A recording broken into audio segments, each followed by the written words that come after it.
Hi friends, இன்றைக்கி night என்ன சமையல்னு சொல்லி பார்க்கலாம் வாங்க.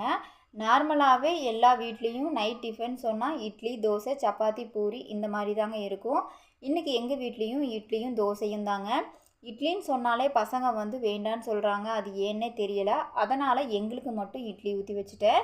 பசங்களுக்கு தோசை ஊற்றணும். இந்த ரெண்டுக்கும் சேர்ந்த மாதிரி சட்னி அரைக்கணும்னு சொல்லிட்டு சிம்பிளாக ஒரு வெங்காய சட்னி தாங்க அரைச்சிருந்தேன். இந்த சட்னி நீங்களும் ஒரு முறை ட்ரை பண்ணி பாருங்கள். இதுக்கு பெரிய வெங்காயம், வரமிளகாய், கருவேப்பிலை, தேவையான அளவு உப்பு, கொஞ்சமாக புளி சேர்த்து நல்லா வதக்கிட்டு கொஞ்சமாக தண்ணி விட்டு அரைச்சிட்டிங்க அப்படின்னா இட்லி தோசைக்கு சாப்பிட்றதுக்கு சூப்பராக இருக்குங்க. இதுக்கிடையில் நான் தோசையும் ஊற்றி வச்சுட்டேன். பசங்க 2 பேரும் ஹோம்ஒர்க் முடிச்சுட்டு சாப்பிட்றதுக்கு உட்காந்துருவாங்க. இட்லியும் வெந்துருச்சுங்க.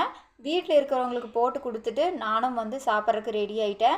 இன்றைக்கி நைட்டு எங்கள் வீட்டில் இட்லி, தோசை, வெங்காய சட்னி தாங்க. எல்லோரும் சாப்பிட்லாம் வாங்க. நாளைக்கு என்ன சமையல் அப்படின்னு நெக்ஸ்ட் வீடியோவில் பார்க்கலாம். இந்த வீடியோ பிடிச்சிருந்தா என்னோடய சேனலை சப்ஸ்கிரைப் பண்ணுங்கள். நன்றி.